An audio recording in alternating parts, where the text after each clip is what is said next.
Hi guys, and hopefully some girls as well. Welcome to the online-only CocoaHeadsNL meetup of May. Thank you all for being here tonight. For the people that are new to CocoaHeadsNL, we are a monthly meetup group for Apple developers.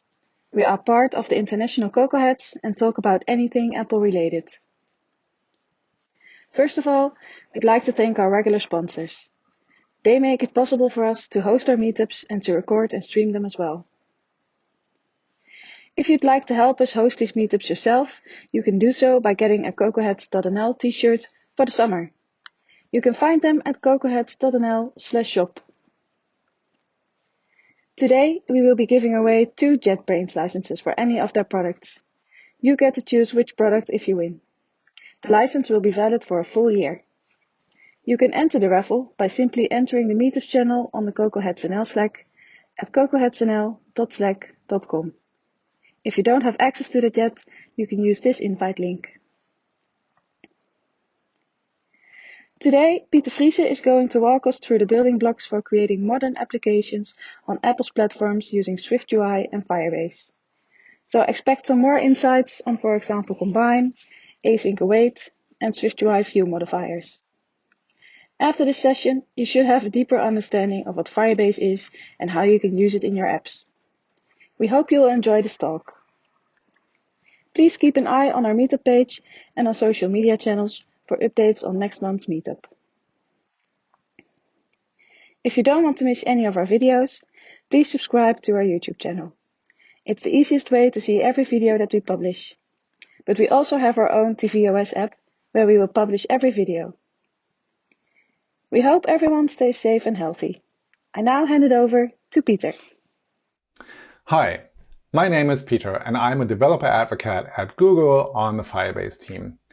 Today, I want to walk you through the process of building a cross-platform app using Firebase and SwiftUI.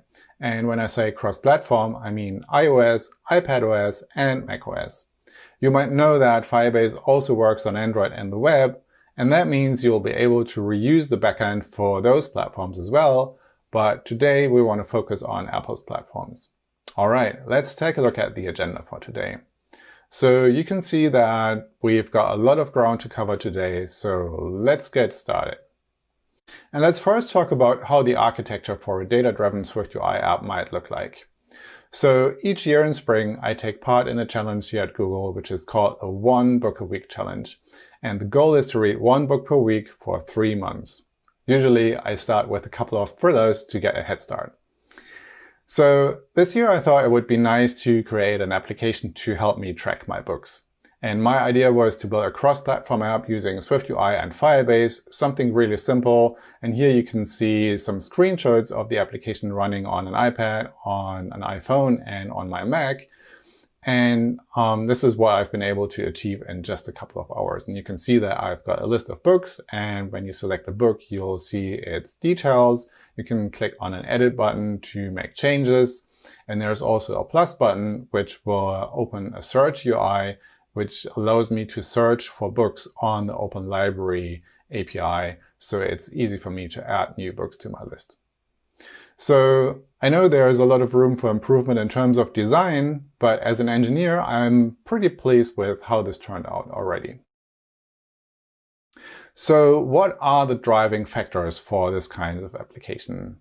So we've got this drill-down navigation, which on an iPad and a Mac results in this 3-column layout. And on an iPhone, this will be a 1-column layout with a navigation stack. And I want all the data to be contained in a single source of truth so that we, when we make any changes in the UI, for example, when we mark a book as read, all those changes will be reflected throughout the entire application. And here is a quick demo. So you will see that when I make a change to a book, like, for example, I update the title, this change will be reflected throughout the application, for example, in the list view and in the details view. And I don't have to tap on save or do anything. Everything is instant and it's live all of the time.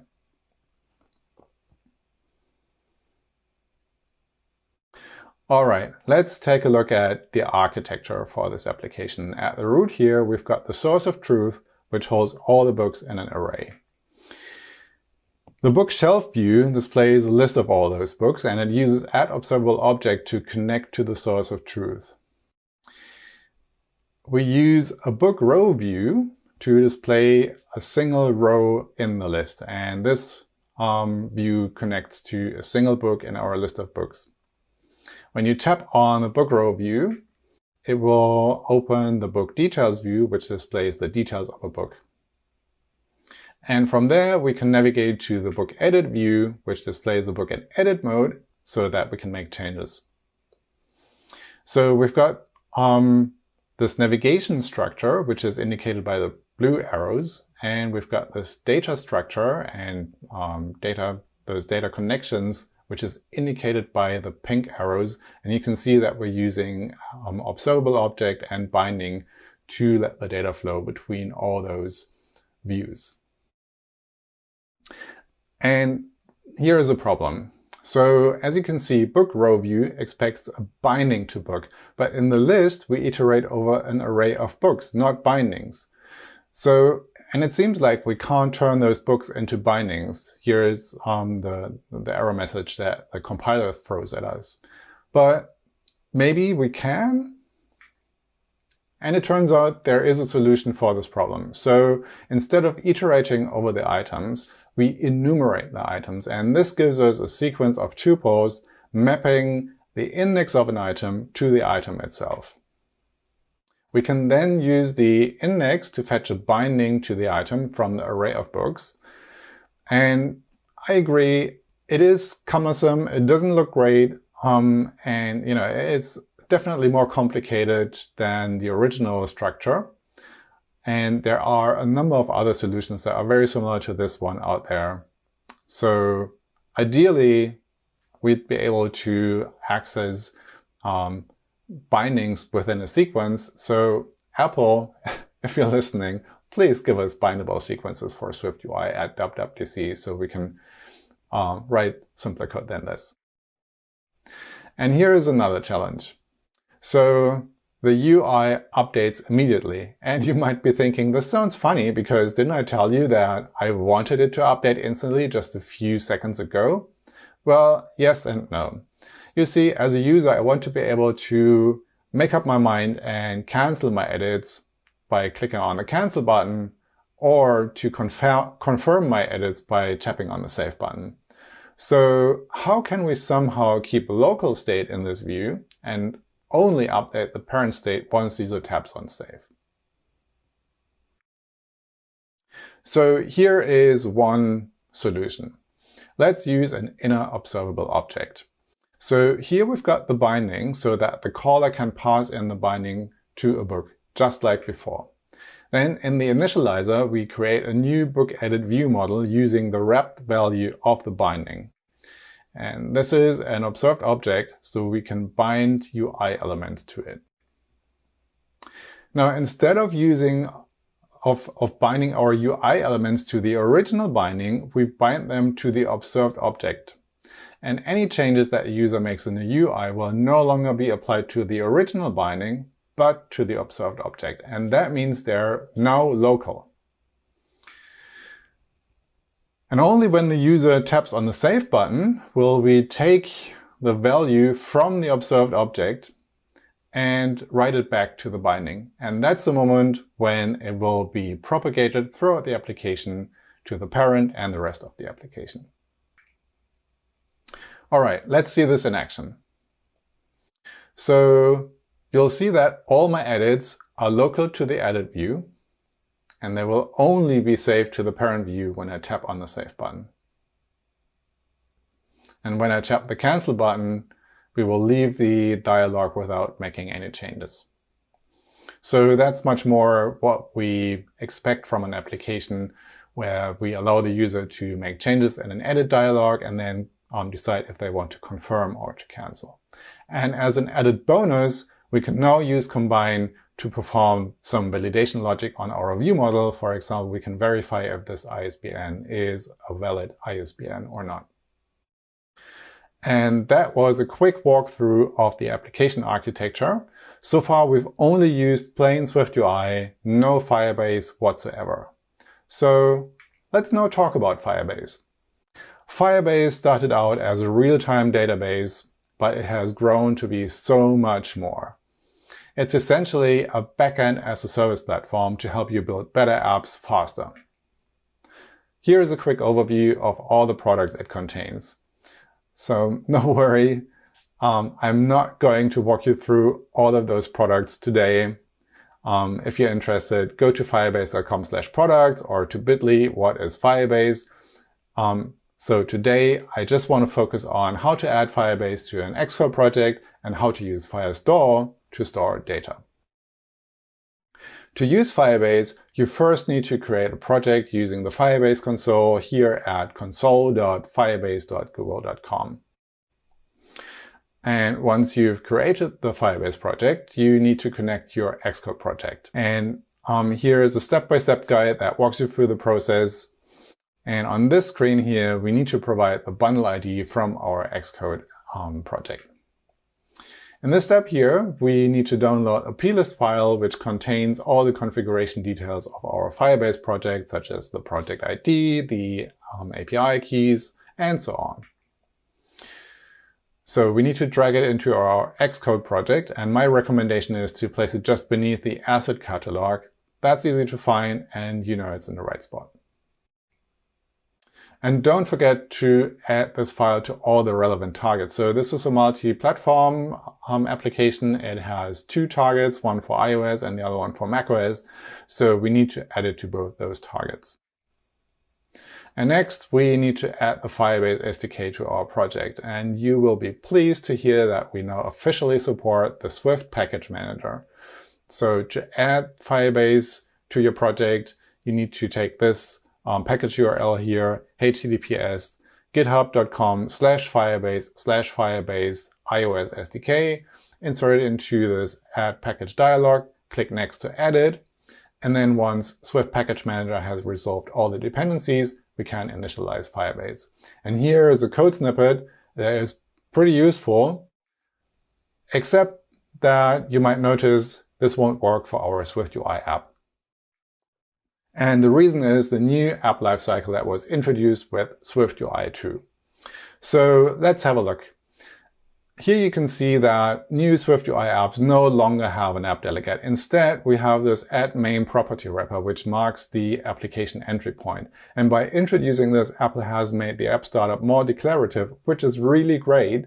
But, now it's easier for developers to set up their SwiftUI projects, but how do we initialize Firebase?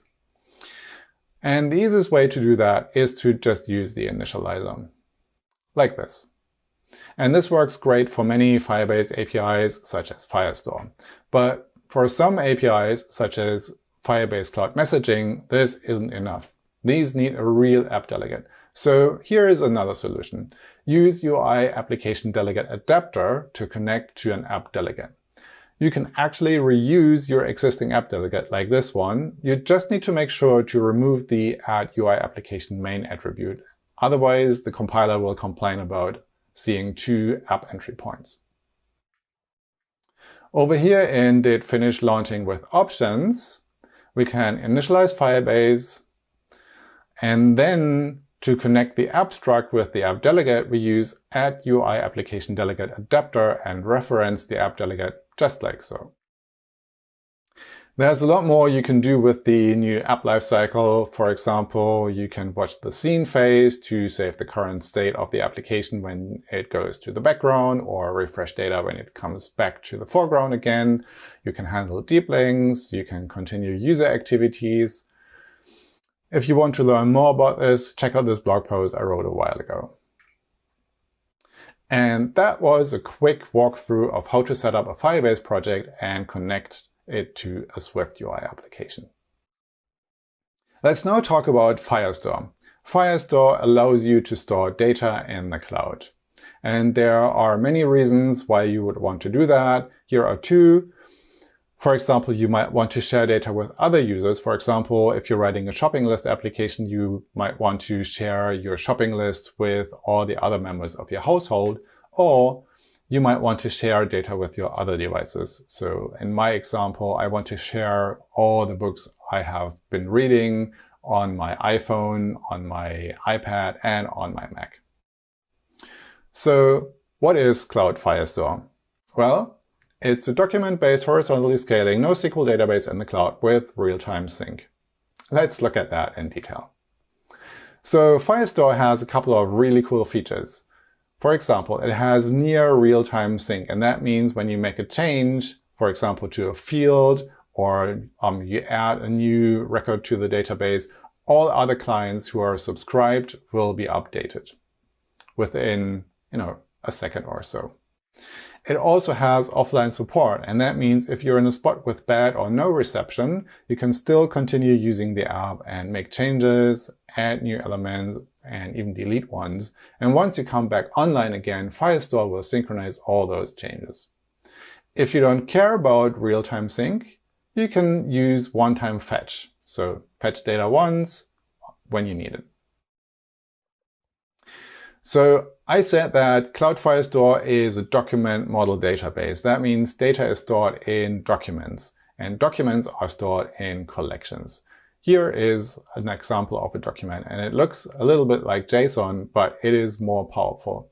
So we've got those key value pairs here, which we call fields, and those field values can have different types: strings, numbers, binary values, even JSON-like sub-objects like the one that we see here.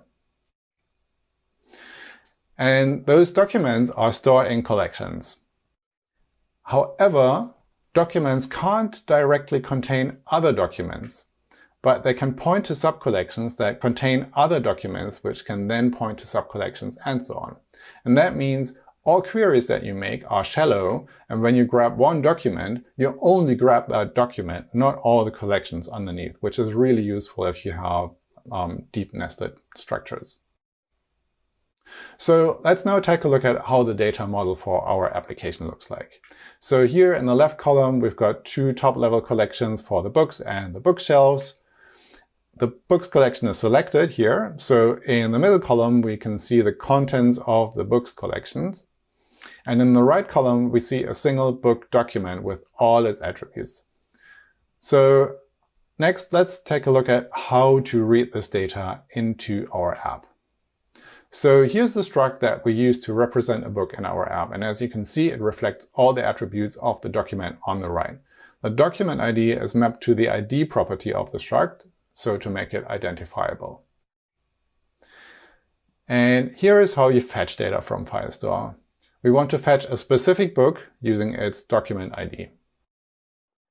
The first step is to get a reference to the collection that contains the document. In this case, it's the books collection. Here we specify the document ID, and then we use the reference to actually fetch the document. Once we've got the document, we can read the individual fields of the document and then create an instance of the book struct. Let's take a closer look at how we map the document attributes. So we read them individually using the subscript syntax, and that's okay, but quite cumbersome and not very type safe. Just have a look at all those checks and default values. So the question is, can we do better? And of course, the answer is yes, we can.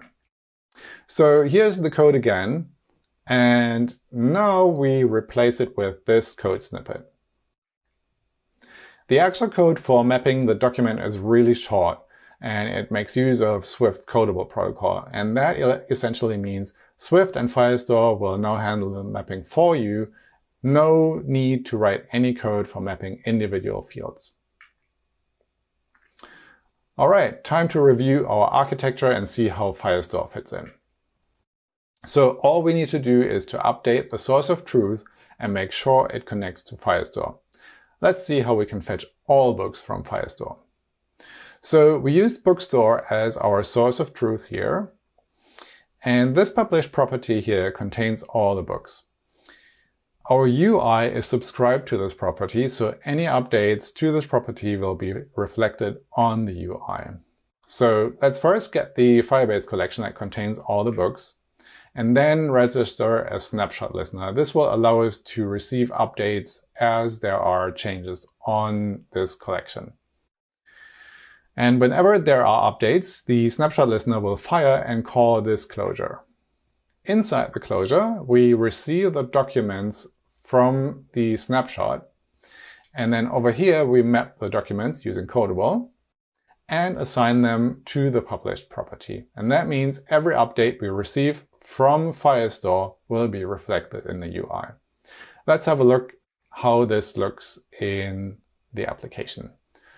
So in this demo here, we see the Hitchhiker's Guide to the Galaxy, but I think hitchhiker actually is a single word without a space, so let's quickly change that. And you see, once I hit save, the changes are reflected in the UI.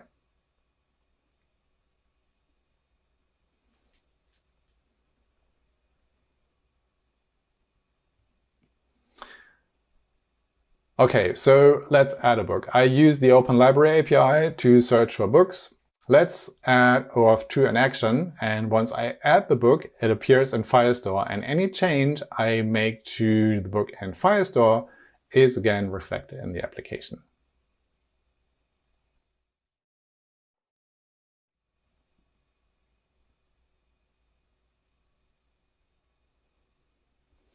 If you're interested in learning more, check out this blog post about mapping data from Firestore to Swift and back. It covers simple data types, more complex ones like nested dictionaries, dates and times, and colors, and it's really comprehensive, so I recommend reading it. And that was how to integrate Firestore in a SwiftUI application. Let's now look at authentication. Authentication is the process of verifying the identity of a user. And that's actually more than just identification. Identification is the process of indicating a person's identity. And most authentication mechanisms use some combination of knowledge and possession to prove that a user is actually who they claim to be. And we all know this from ATM machines. You need both the card, which is the possession, and the PIN, which is knowledge, to withdraw money. Now, of course, we all know this isn't a foolproof way to authenticate a user. For example, you could give your card to a friend and tell them your PIN, and then your friend would be able to withdraw money from your account. So other mechanisms make use of biometrics, such as your fingerprint or iris recognition, which are much harder to fake or forge. Plus, people are much less likely to share any biometric features with their friends. So Firebase Auth supports a number of third-party identity providers such as Facebook, Google, Twitter, Apple, and we even support email and password and phone number authentication. So once a user signs in with any of these, Firebase assigns the user a user record in your project's authentication database. And that user record includes a unique ID and a signed web token. So no matter how the user signed in, you can always identify them in the Firebase services that support authentication. So how can we add Firebase authentication to our project? Well, there are three main steps. First of all, we need to sign in the user.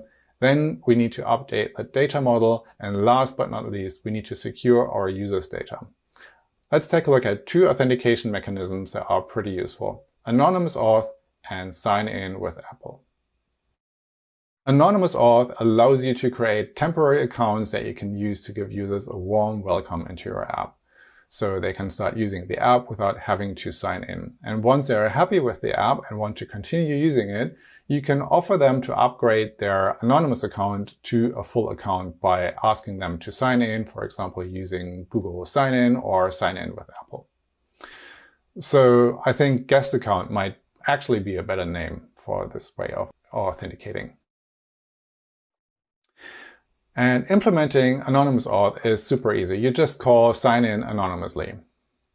Firebase keeps the ID token that you receive in the keychain, so the next time a user starts your app, they will still be signed in. Okay, cool. So let's switch gears and see how you can implement sign in with Apple with Firebase. And implementing sign-in with Apple is slightly more complex than anonymous auth, as you can see in this code snippet here. Let me walk you through this simplified version of the code required to sign in with Apple. So the user taps on the Sign in with Apple button and is guided through the sign-in process. And once the flow returns from the Sign in with Apple button, this completion block here is called where we receive the result of the sign-in process. In the next step, we extract the credential, and then we create a string representation of the ID token. And we then use this token to create a credential using Firebase's OAuth provider. In case you didn't know, Sign-in with Apple implements an OAuth 2 flow. Okay, so we've got a valid OAuth credential now, and in the next and final step, we sign in with this credential. And that's the moment when Firebase creates a Firebase user for the credentials we received from Apple, and we can use this user account to access the user's data. Perfect. So let's now look at how we need to update our data model to enable multiple users. You will recall that we store all books in one collection in Firestore. But how do we know which user they belong to? So first of all, we need to add a field for the user ID, and we can use this to update our query and filter for all books that belong to a specific user. So we can use the signed-in user, which is here in self.userid. And to keep your users' data safe, you should always implement proper security rules in Firestore.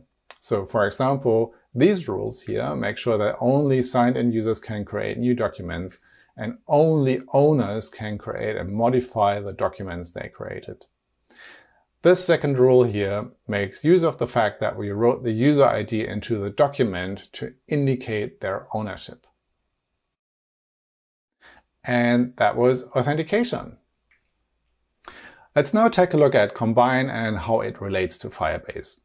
Combine is Apple's framework for processing values over time. It follows a declarative approach and makes handling asynchronous code easier. Why is that so interesting for Firebase? Well, most of Firebase's APIs are asynchronous, and asynchronous code can be a little bit confusing. For some of our APIs, it's pretty clear that you need to implement a completion block to capture the result of the call, but for some APIs, it's not that obvious.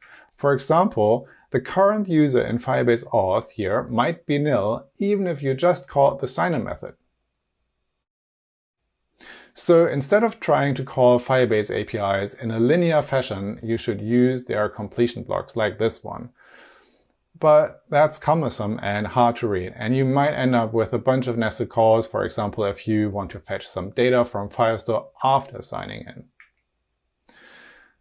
And wouldn't it be nice and much better if we could use Combine with Firebase, like this?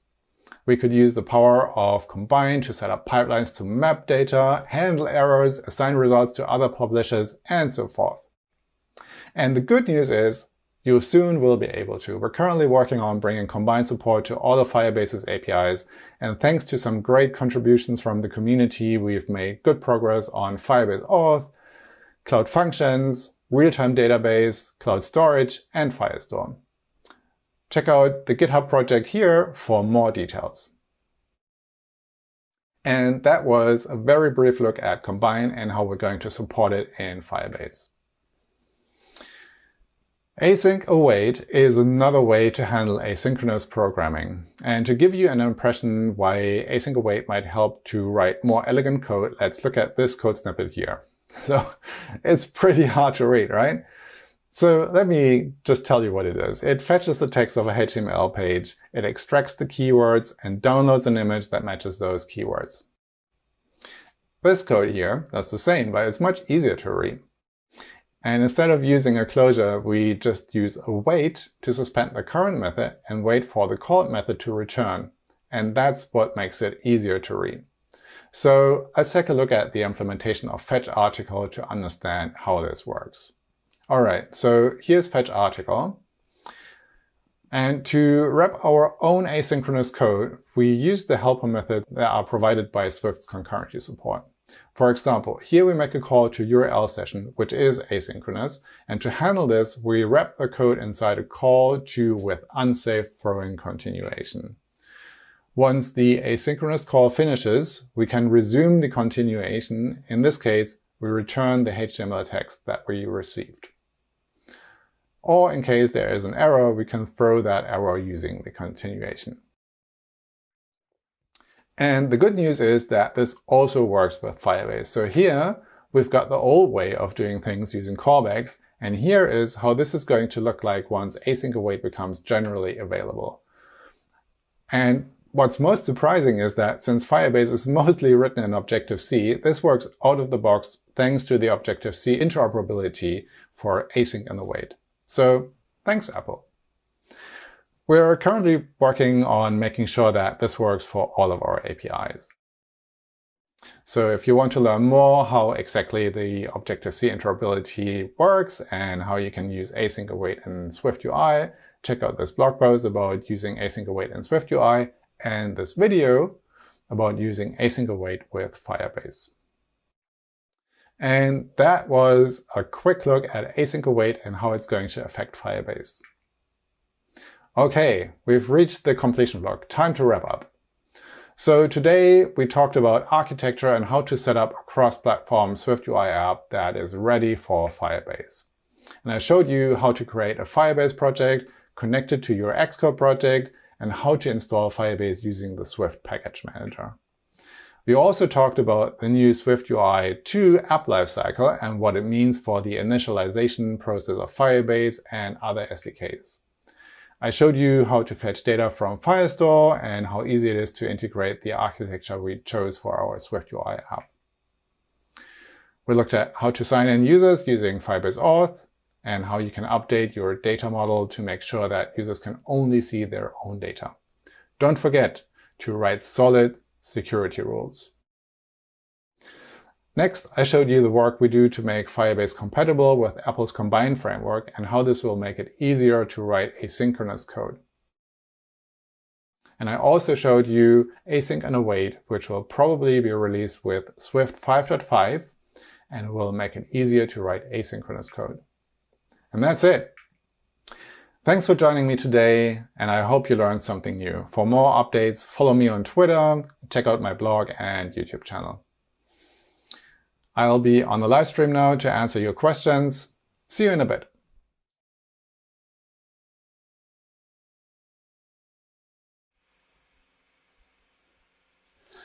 Hey everyone. So we're live with the Q&A. Thanks for joining me on the live stream. And we have a couple of questions. So here is the first one from Marius. He asked, is the Firebase SDK also for macOS apps? So the answer is we have support for many of Apple's platforms, and there is support for AppKit apps. There is community support for it, and we're working on getting this more stable, and we're hoping to support this officially in short time. Let me see, where is the next question? Okay. How do you make rules to share data for selected users?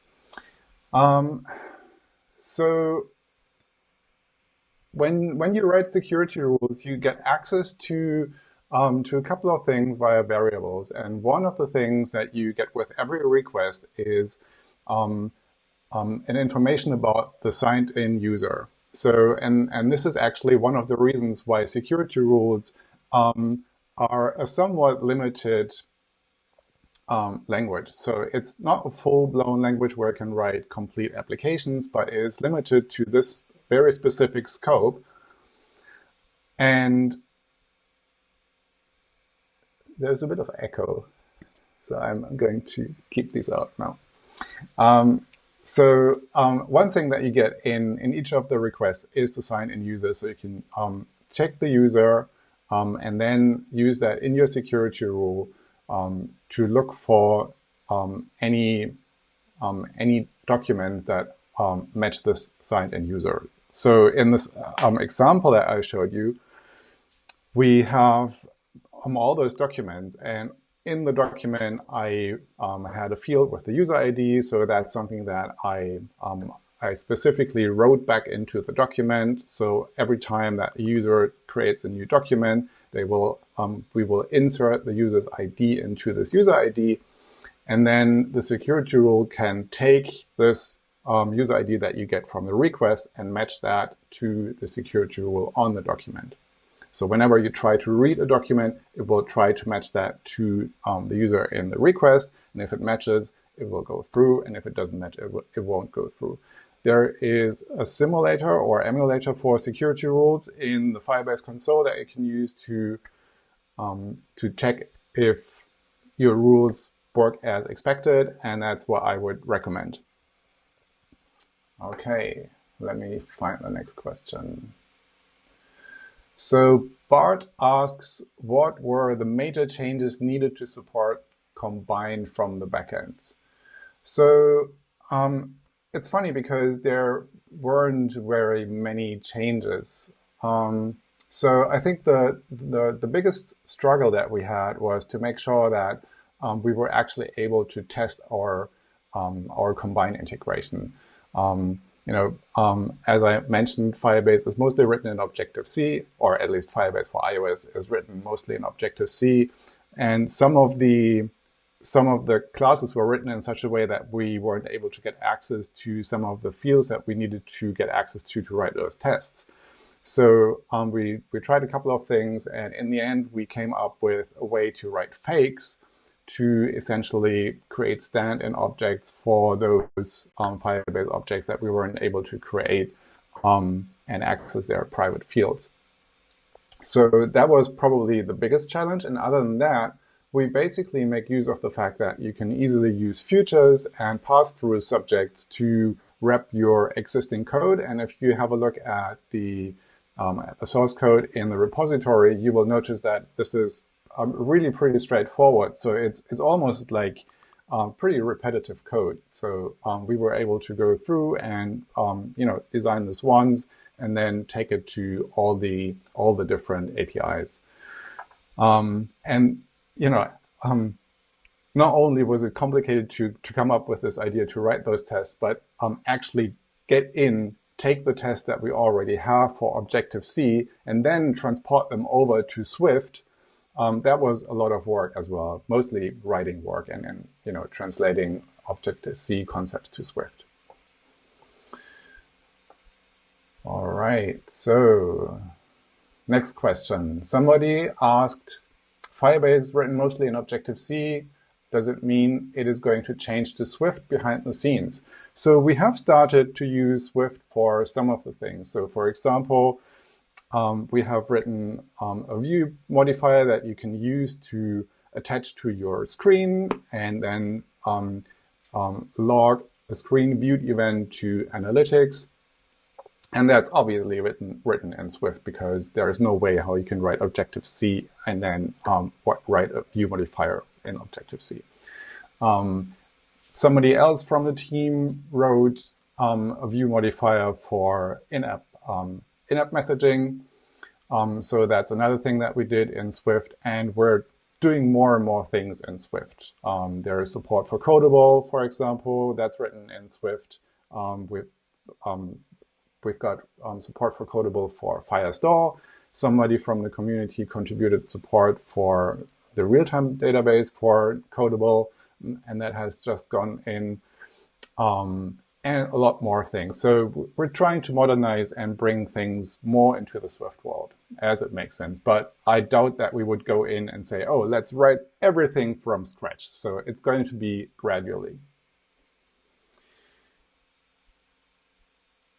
So somebody asked about the links.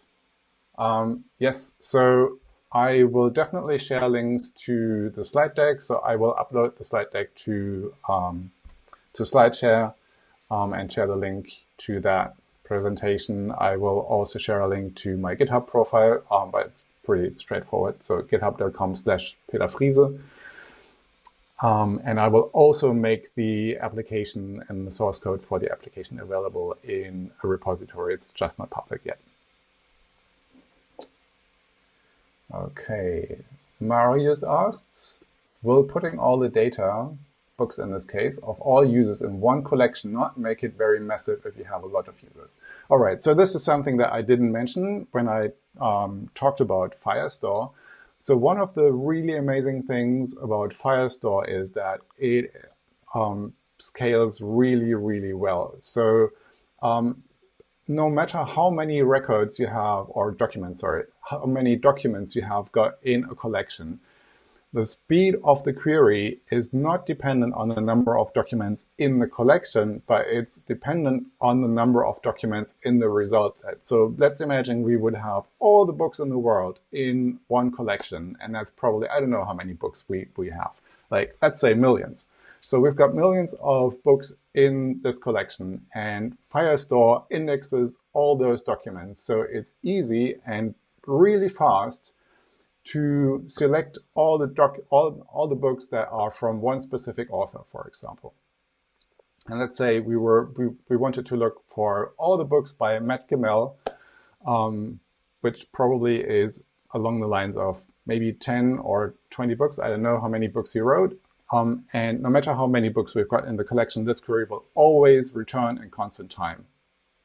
And if we had just 200 books in the collection, this query would return in the same time.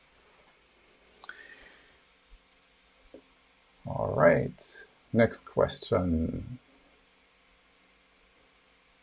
Is this app on your blog? Not yet. But I'm working on a book, and it's a sample app for the book. So if you're interested in being one of the first beta readers for the book, drop me a DM and I'll be happy to add you. So Arthur asks, that works for Firestore but not for storage, where I saw the pictures. Okay, so I think the question is, where do the pictures come from? So I actually took the easy route for now because I ran out of time. Originally, my plan was, okay, let me take a step back. So when you tap on the plus button to search for a book, I will go to the Open Library API, and the source code uses Combine as well to handle that, and you'll be able to see that once I share the source code.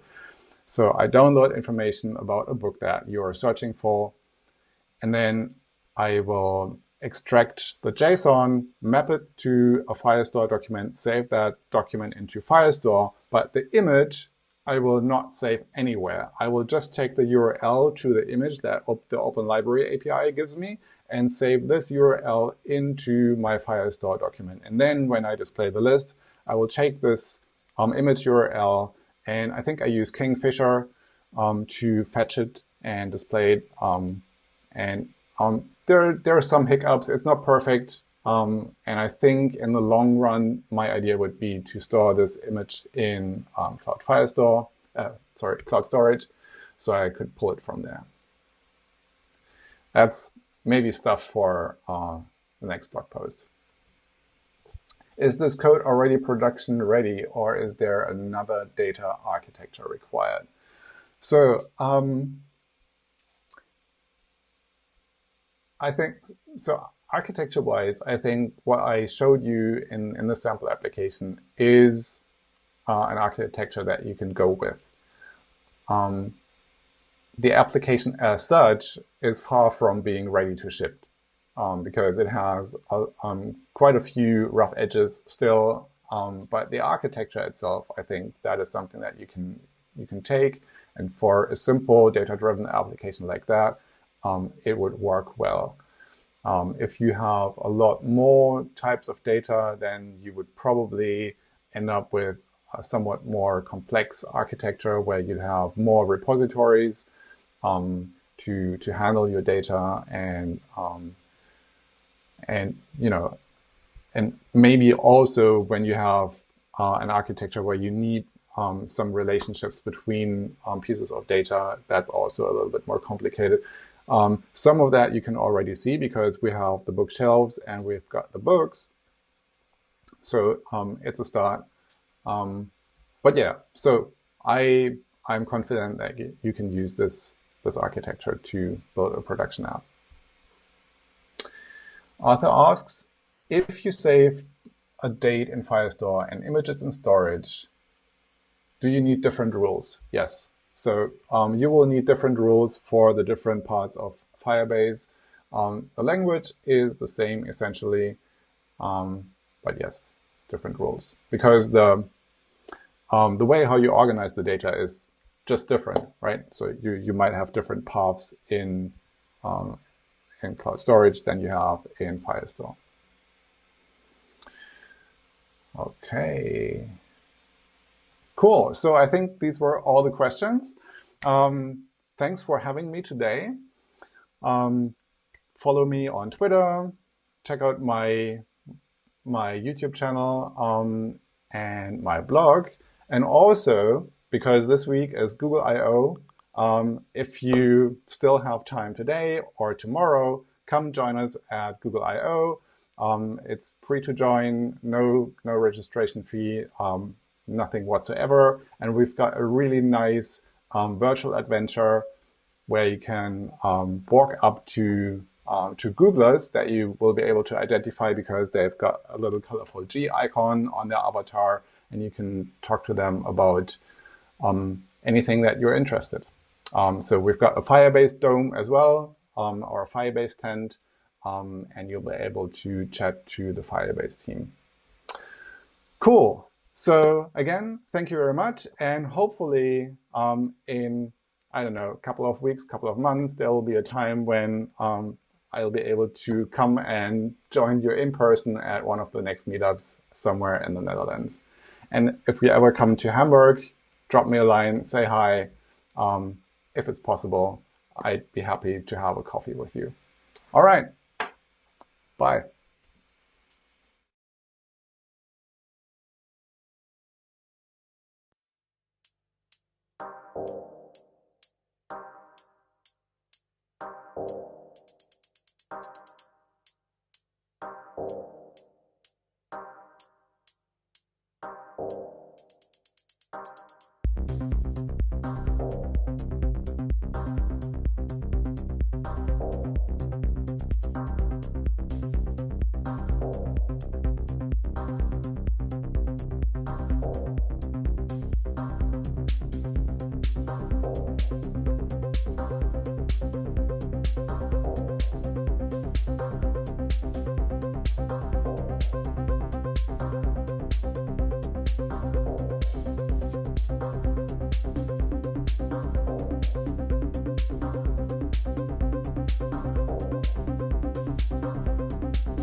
kick that thing, kick that working, that thing, here, work that, kick that thing, kick that working, that thing, here, work that, kick that thing, kick that working, that thing, here, work that, kick that thing, kick that working, that thing, here, work that, kick that kick that working, that here, work that, kick that kick that working,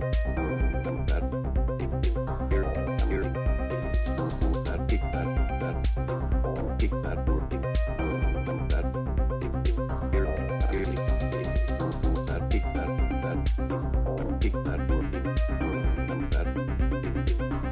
here, work that, kick that kick that working, that